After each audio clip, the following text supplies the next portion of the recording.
morning, everyone. My name is Gongbuzeren. I'm a Tibetan student doing my PhD here at Peking University. And my major is in natural resource management with particular specialization in the rangeland management system. And I've been doing my research in the pastoral regions for nearly now 8-9 years. And all of my past work mainly focused on how the local or the customer way of using natural resources and land management, and how does that changing, especially under the larger socio-economic conditions in China, especially since late 1990s when China initiated the Open Up West development program. There's a huge transition of marketization, urbanizations that build a linkage between the rural areas and the modern areas that leads to more economic interdependency, more external resource inputs to the rural areas. So my research is, given that larger socioeconomic change, how does that affect the local way of using resources, and how does local people actually developing innovations that contributes to policy narratives in the national level. So today I'll be talking about one case study we did in the pastoral areas of the Tibetan Plateau, and that's a research did with my professor and a scholar from IBS that I worked with during my visiting fellowship in last year. My talk contains first briefly describe the governance of rangeland management, and then briefly talk about the process of the market-based rangeland management systems, and then especially the implementation processes and what kind of outcomes or impacts does that generate to the livelihood, the income, the ecological aspect of the pastoral region. So what can we learn from that case study up to the higher level policy implications. As I was telling you earlier, there are two big initiatives or development program initiatives that brought great change not only to the urban areas but also to the rural areas, especially since the late 1990s when China initiated the Great West development, where they're trying to reduce the gap between the rural area, economic gap, as well as other social development gap between the rural areas and the urban areas. And one of the initiatives is the way how people manage the rangeland resources. Right? So in the past, most of the pastoral regions in the Tibetan Plateau are community-based, where the communities work together in a more collective way and applying customary institutions to do that. But then, starting from early 1990s, where China tried to implement a program called the Rangeland Household Contract System, which is the privatization of the rangeland user rights with building fences so that each individual has their own, a small parcel of land area. However, after less than 20 years or so of implementing this program, then both academic as well as the policy circles start to realize that there are limitations with that policy. So then they initiated, so the limitations includes the limits on the livestock production, because they believe that household-based is very small-scale livestock production level. And it also limits resource distribution, because there's no mechanisms where that help the local households distribute the resources. So consequently, in 2008, the China formally promote a system called rangeland transfer system, which is mainly giving the individual households has the rights to transfer or subcontract their user rights of that small grazing parcel to a third party for operation of animal husbandry. And the objective of that policy is to further complete this policy, first of all, and secondly, to reaggregate the resources within the individual households, and to achieve more efficient resource allocation. Now, this is not only a policy approach or dominant theme of the development program, not only in China, but also in worldwide. And I think there are a lot of market-based approaches in Africa and in Australia, regions. And I think I'll just briefly overview. I'm sure you guys are very familiar with these debates, but there are two sort of debates going on right now. One is saying that actually market-based institution is very effective in the way of managing local resources because it's allocate resources very efficiently. It gives more secured rights to individual households, so that it will be it will achieve more equality and efficiency. On the other hand, there are another group of scholars, especially after the common pool resource concept.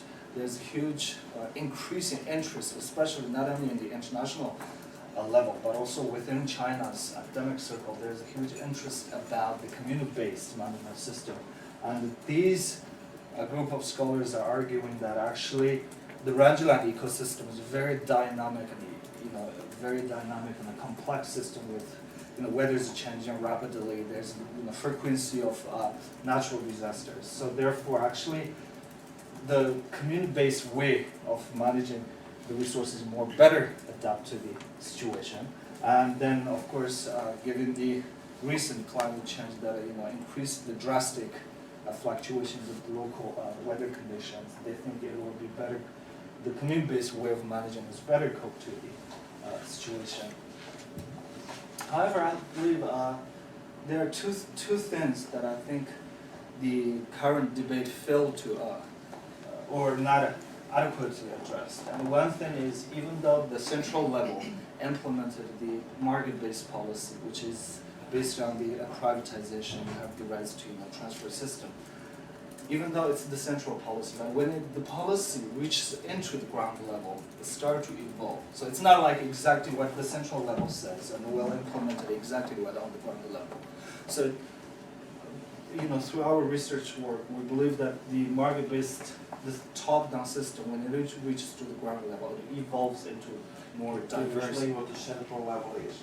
I mean, the national? The national government level.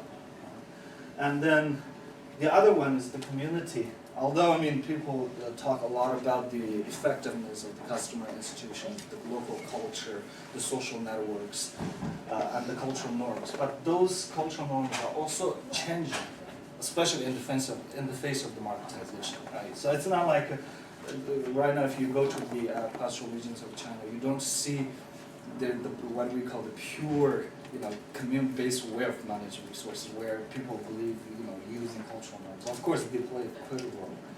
But so, therefore, from our field work, we're observing, two different types. One is some areas implemented exactly what the government prescribed, the policy prescribed. But at the same time, we're realizing huge areas where the community start to implement hybrid institutions. And when I say hybrid institution here, meaning the mixture of the market mechanisms and then the local customer mechanisms come in together.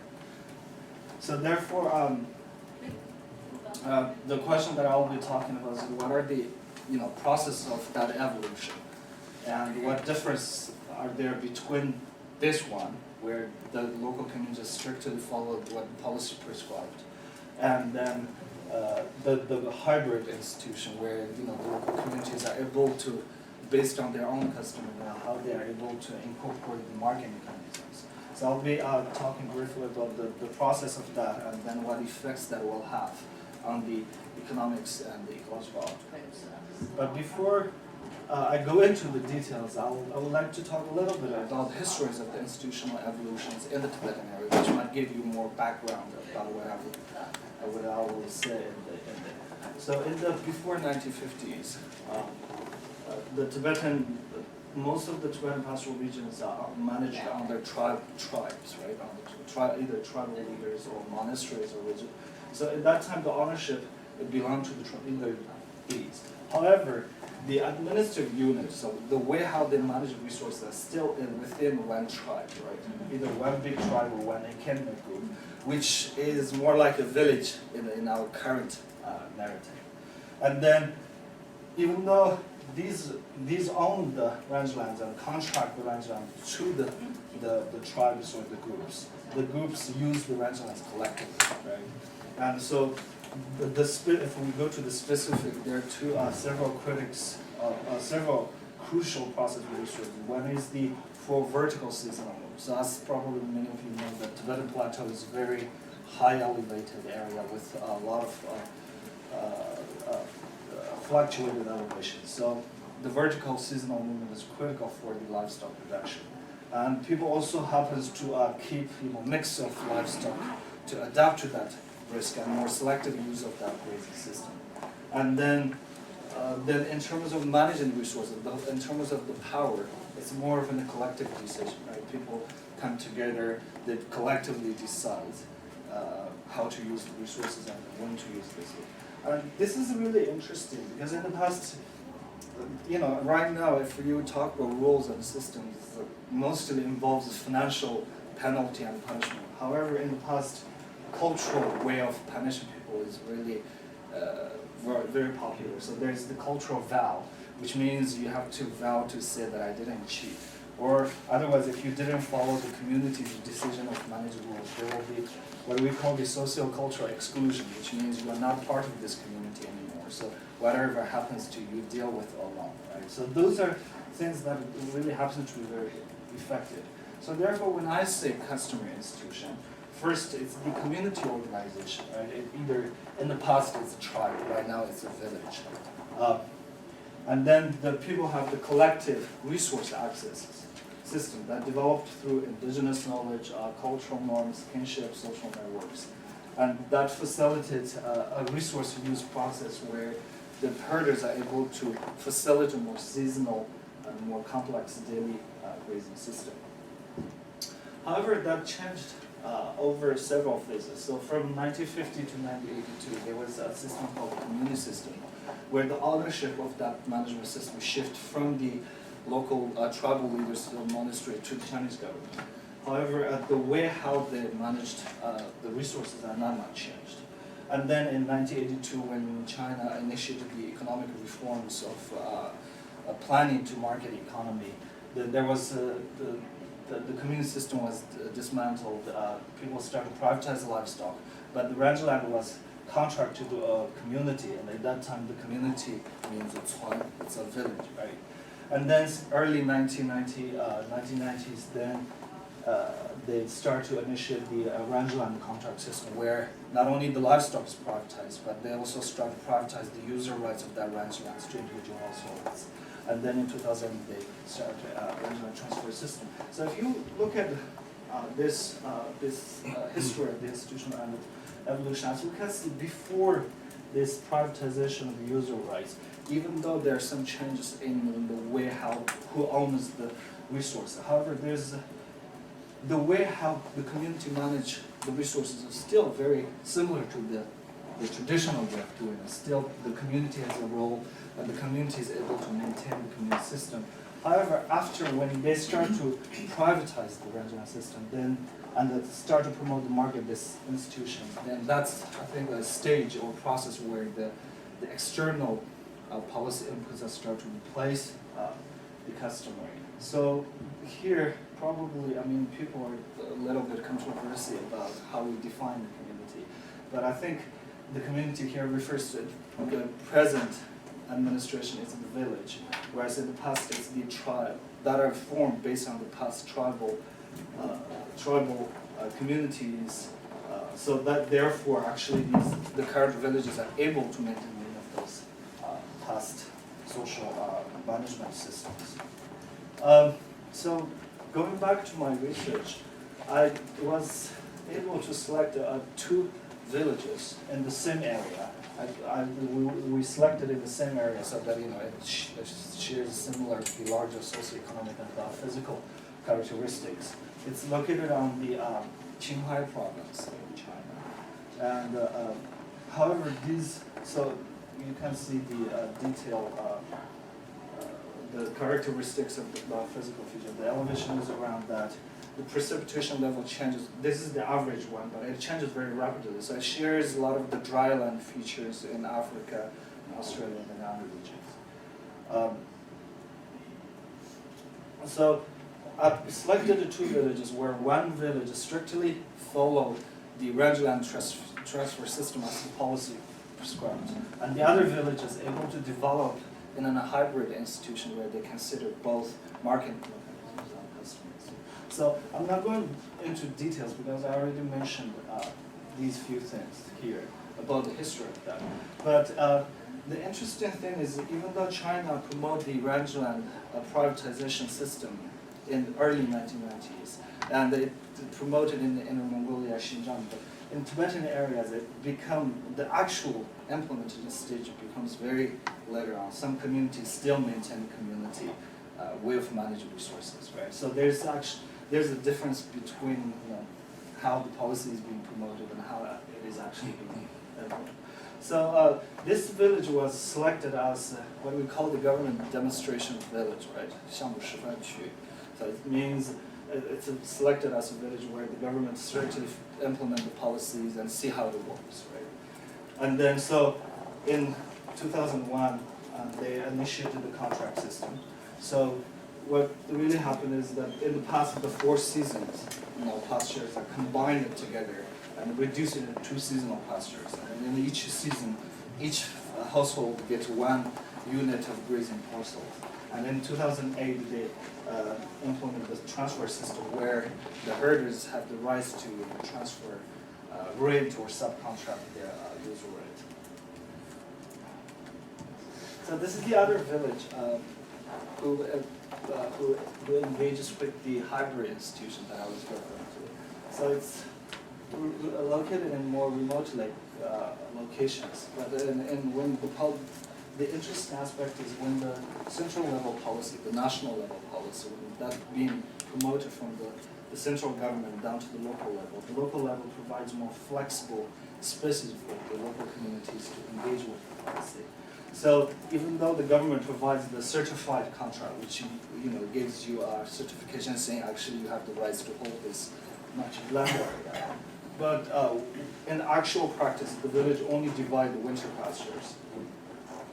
However, especially after 2008, when the livestock production has higher market values, the herders start to demand or desire for more individually owned or individually clarified rights, right? So at that time, it's not just only the government trying to promote this clarification of rights, but more of the individual herders also want to have more clarified and more ownership of the rights, right? So what really happened is that they developed what we call the tribal grazing rights system, where the herders have more rights, individual herders have more rights over controlling over the grazing rights of individuals, especially the poor families. And in the past, if you in the 2005, 2006, if you interview a poor family in a community, they would just say, hey, it's okay, we're as the community, right? So we don't have to divide and that. But now, if you go to a community and talk to those herders, they would say, I want more, I want an ownership that belongs to myself, so that I can use that to earn more income or rent to other people or compensate from rich family.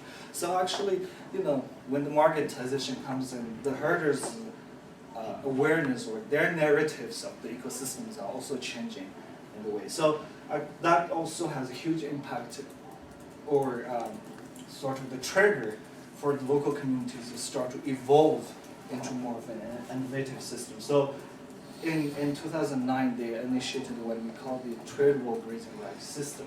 And this system is where when the government provide each individual the user rights, then they convert that user right into a grazing right. What grazing right means here is that the way how the community use the resources are still like community way of using. Still, there's the seasonal movement, there's no division of fencings and all that. But what really happened is that they use that user rights and divided the user rights by the number of livestock each family owned, right? And then they decided a standard saying how much land that each livestock needs, right? And then they use that standard to divide the user rights originally given by the government. And then they calculate saying if you exceeded that user right, then you have to pay. But if you didn't exceed, then you receive compensation, right? So in that way, this includes, the community still collectively use the resources, but at the same time, there's a market mechanism that regulates how the rich family compensates to the poor families and how you can trade that grazing right system within the community. So having that two different system, first I try to analyze some of the impacts on the economics as well as on the ecological aspects. So the immediate impacts of the policy on the livestock production.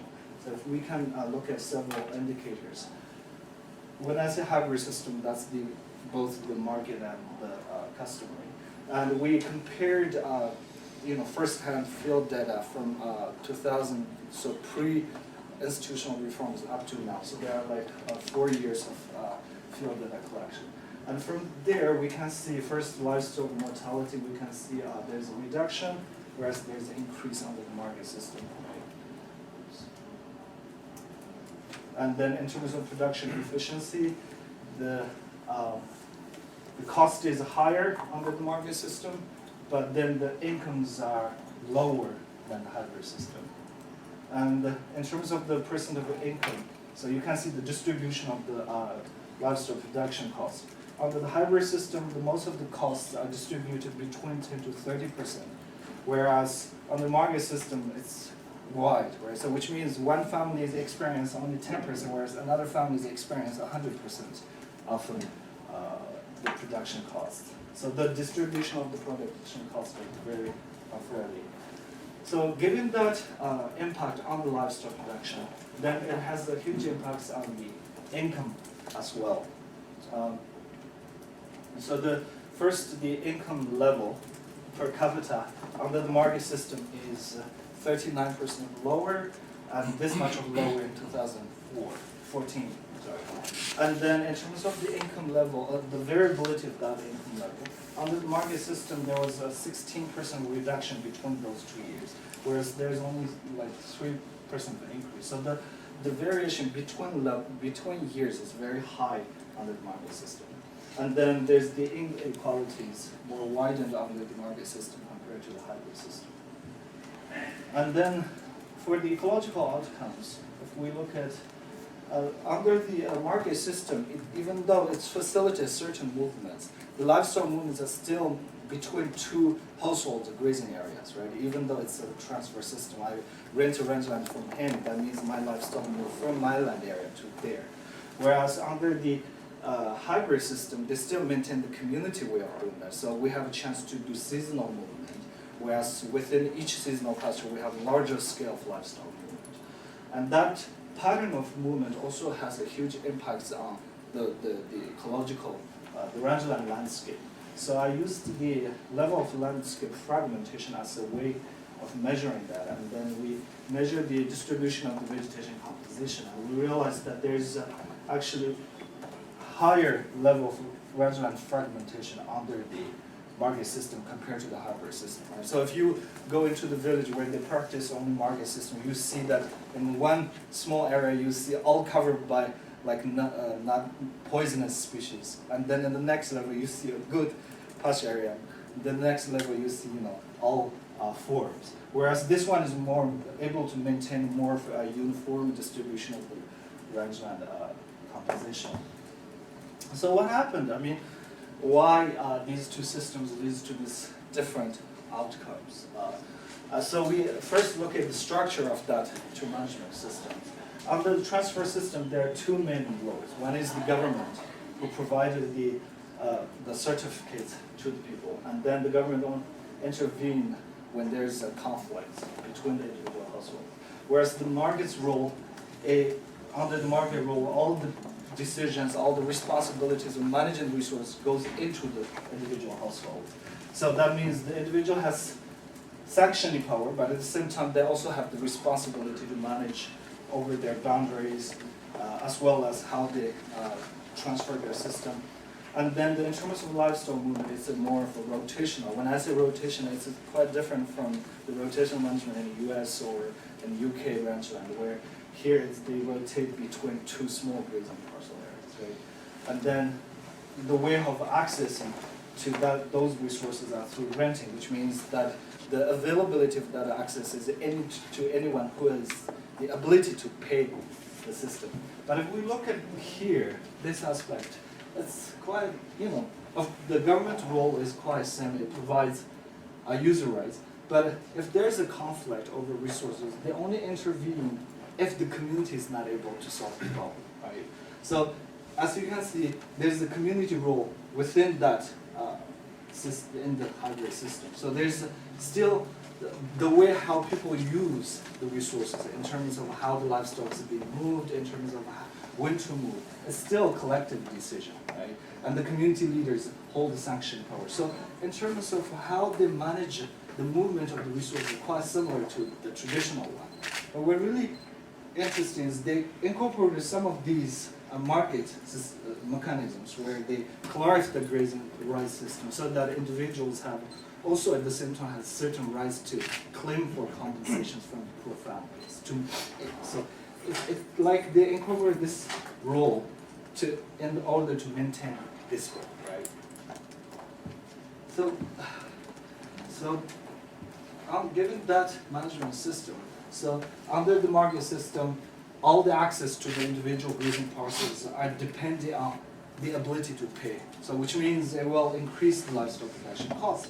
But at the same time, it doesn't necessarily increase the income because, as I was saying, that the livestock movement is a rotational one, which means it doesn't have a strong enough coping ability to the weather disasters, as well as there's no seasonal resource access. Therefore, for example, in the winter when there's a snow disaster or in the summer when there's a drought, you don't have much space to move the livestock around, or your ability to move that livestock around is limited by your financial capacity. So therefore, even though the cost increases, the income doesn't increase at the same time. So therefore, the production efficiency and income levels are reduced from the market.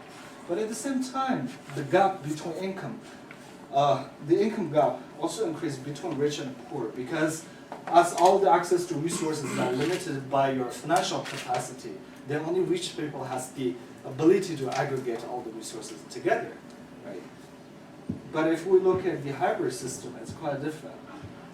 Although the access to grazing rights, the number of livestock that you raise is controlled by your ability to pay, which means it will increase the cost. But at the same time, the way you use resources are still at the community scale, which means you have ability to move around, and everyone has an equal rights to do that. That means you have a better capacity to adapt to the weather disaster. You have a better chance of moving around. So, which means you are still able to maintain your production level. And then also there's a reduction of gap because the rich families have to compensate the poor families. But at the same time, even though the poor families only have a few number of livestock, they're still able to maintain a good level of production. So therefore, the income gap between the poor families and rich has been reduced. So what can we learn from this small case up to the national level? I think one if we think back the debates that I had on the one side and the another side on this side. So the policy narrative that being generated or being dominant of current policy theme is either it has to be market or privatization or common property right. So they're quite perceives these two approaches as an alternative. But if we look at this case study, actually the market mechanism can be embedded within that community customer. So from these actual case studies, we see they are not actually separate, but they can be embedded within. And when it's embedded, it's more effective. And the second one, I think, is clarifying of individual rights, which many of the commune-based perspectives actually trying to challenge is critical and important, especially given the marketization impact. But to do so doesn't need to dismantle the community organization, right? So you don't have to say, I'm going to implement a market system and in order to do that, I need to replace the existing ones. And the last one is about the policy process, because most of the times in China, as well as worldwide probably, is when the government implement a policy, they see a problem, and then they implemented in a solution. And then, so it's like in the linear work, but if we look at the process of that policy evolution from the central level to the down level, you see actually there are a lot of spaces where we can, find these kind of, find the spaces where we can actually make movement. So that's it, thank you.